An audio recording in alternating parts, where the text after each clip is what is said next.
The kind of calm that unnerves people isn't normal. And that's exactly why you need it. Every strategy you've tried for stress management fails, because it's designed for comfort, not combat. The Stoics had a principle called premeditatio malorum, the practice of rehearsing hardship before it strikes. It destroys fear at the root, and it builds a system of control in 5 brutal steps. It begins with understanding why emotions are your enemy, not your friend. Part 1. The internal courtroom pressure doesn't break you, negotiation does. At the crucial moment, the business pitch, the fight, the exam, your mind opens the courtroom. One voice says, calm down, focus. The other whispers, what if I fail? What if they laugh? What if I choke? That negotiation is where emotional control dies, because one side always wins, and it's never the side of discipline. The Stoics solved this with what I call the death contract. Marcus Aurelius wrote nightly that he could die tomorrow. He wasn't being poetic, he was ending the trial before it began. When you've already accepted the worst case, there's nothing left to negotiate. A soldier who has already accepted death walks into battle differently.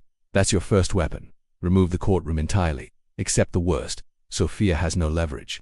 Part 2. The fixed ritual. Your brain wastes its strength asking useless questions. Should I prepare now? Later? Maybe when I feel better?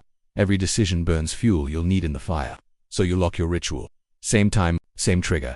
Every single day. Marcus Aurelius wrote at dawn. Epictetus taught at dawn. Why? Because the world is quiet. No distractions, no excuses. When Adrian, a young founder, tried this, he picked midnight. That was his battlefield. No phone, no noise, just him and the work. At first, his body resisted. By week 2, something shifted. He didn't decide to work. His hands just opened the laptop. The ritual had become non-negotiable. This isn't discipline, it's biology. Fixed timing rewires your nervous system until calm focus is automatic. Part 3. The single drill most people scatter. One day they journal, next day they meditate, then they quit. Variety feels exciting, but it murders mastery. A Stoic chooses one drill and buries himself in it until it becomes instinct. Marcus wrote Meditations. Gladiators drilled the same strike 1,000 times. Adrian picked one.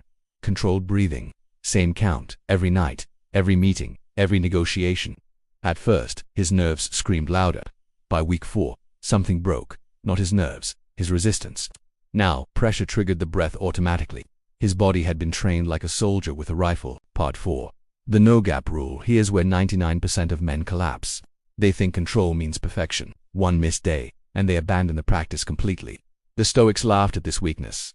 They didn't demand perfection. They demanded continuity. When you miss the gym, do push-ups in your room.